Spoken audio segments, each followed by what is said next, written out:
পরবর্তীতে তার নেতৃত্বে আসবে এবং ভালো কোনো ফলাফল আমাদেরকে দিবে, ভারতীয় আধিপত্যবাদ রুখে দিবে, তরুণদের মনে আকাঙ্ক্ষাটাকে বুঝে তারপর কাজ করবে, সেই তারা দেখে এখন ভারতীয় মিডিয়া থেকে সাক্ষাৎকার দেয়। যেই মিডিয়া কিছুদিন আগে হাসিনা পলানোর পরে আমাদের দেশ নিয়ে বিভিন্ন ধরনের প্রোপাগান্ডা ছড়াইছে, বিভিন্ন ধরনের গুজব ছড়াইছে, আমাদের রাষ্ট্রকে টেরোরিজম রাষ্ট্র বানানোর জন্য যত কিছু করা দরকার সব কিছু করেছে। এবং আপনারা দেখেছেন যত রকমের মিথ্যাচার করা দরকার সব রকমের মিথ্যাচার করেছে বাংলাদেশটাকে টেরোরিজম রাষ্ট্র বানানোর জন্য।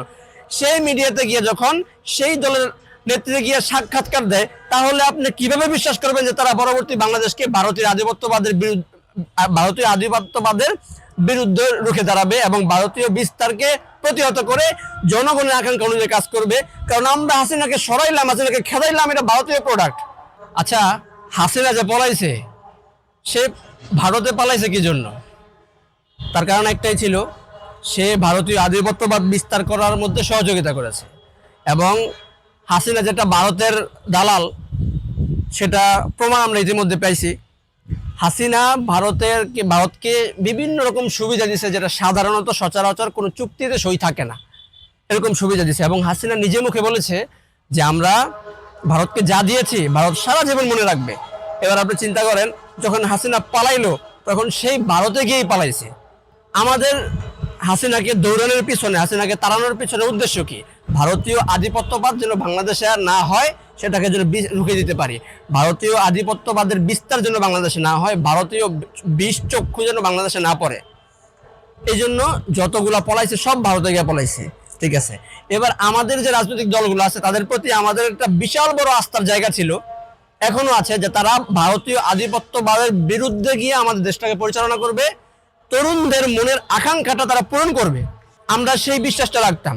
এই বিশ্বাসের আমরা যাদের উপর বিশ্বাস রাখি, যাদেরকে মনে করেছি আগামী পরবর্তীতে তার নেতৃত্বে আসবে এবং ভালো কোনো ফলাফল আমাদেরকে দিবে, ভারতীয় আধিপত্যবাদ রুখে দিবে, তরুণদের মনের আকাঙ্ক্ষাটাকে বুঝে তারপর কাজ করবে, সেই তারা দেখে এখন ভারতীয় মিডিয়া থেকে সাক্ষাৎকার দেয়।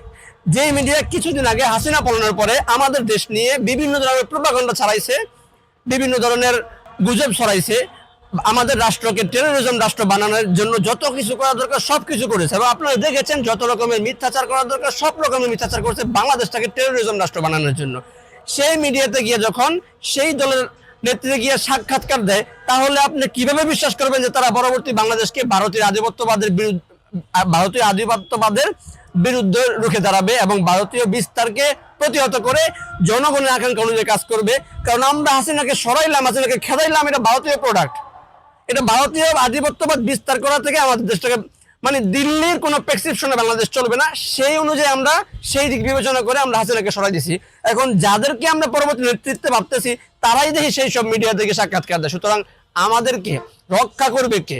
আমাদের দেশটাকে ভারতীয় আধিপত্যবাদের বিরুদ্ধে থেকে কিভাবে মুক্ত করবে? কে মুক্ত করবে? যাদেরকে আমরা মনে করি ভারতের বিরুদ্ধে গিয়ে আমাদের দেশটাকে সেফ রাখবে, তারাই দেখি তাদের টিভি চ্যানেলে সাক্ষাৎকার দেয়, তারাই দেখি তাদের মতো বক্তব্য দেয়। তাহলে কিভাবে রক্ষা করবে ভাই?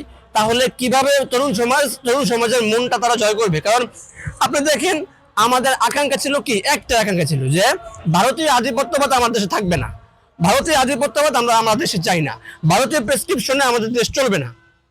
সেই জায়গার মধ্যে যাদের উপরে আমরা ভরসা করতেছি যে এই দলটা আগামীতে ক্ষমতায় আসবে, এই দলটা ভালো কিছু করবে এবং ভারতের কোনো পিণ্ডের গোলামি ছাড়া করবে না, কিন্তু তাদের নেতাকর্মী ভারতীয় মিডিয়াতে গিয়ে সাক্ষাৎকার দিচ্ছে, যারা নাকি বাংলাদেশের টেরোরিজম রাষ্ট্র বানাতে চাইছে। আপনি কার উপরে ভরসা করবেন ভাই?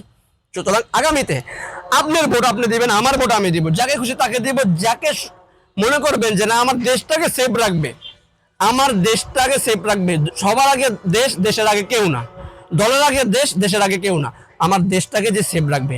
আপনারা যত যাই বলেন, ভারত যেভাবে আমাদের দেশের উপরে আধিপত্য বিস্তার করছে, কোনো দেশের উপরে এরকম আধিপত্য বিস্তার করতে পারে নাই, আর পারবেও না। আমরা সুযোগ দিচ্ছি। সুতরাং আমার দেশটাকে যে সেফ রাখবে, আপনারা ভোটটা তাকেই দিবেন। আমরা কিন্তু মানে জনগণ যাদেরকে ভোট দিত তারাই এখন সেই সুরে কথা বলতেছে। সুতরাং আপনারা কেউ নিজের গায়ে কথাটা নেবেন না, বিবেকের তাড়নায় কথাটা বলতেছি। এখন আপনাদের পছন্দ হতেও পারে, নাও হতে পারে, আমি কারো নাম নিয়ে বলি নাই। সুতরাং যা আপনার ভোট আপনি দিবেন, যাকে খুশি তাকে দিবেন, যাকে যোগ্য মনে করবেন তাকে ভোট দিবেন, যাকে মনে করবেন যে আমার দেশটাকে সেফ রাখবে, আমার দেশের প্রেম ভালোবাসা তার ভিতর আছে, তাকে ভোটটা দিবেন। সুতরাং কোনো মুখ দেখে কাউকে ভোট দিবেন না, মার্কা দেখে কাউকে ভোট দিবেন না। যাকে মন চাবে, মানে যাকে আমার দেশ হেফাজত করবে, আমার দেশ যে ব্যক্তি মনে হয় যে এই ব্যক্তি করবে, তাকেই ভোট দিবেন। ইনকিলাব জিন্দাবাদ।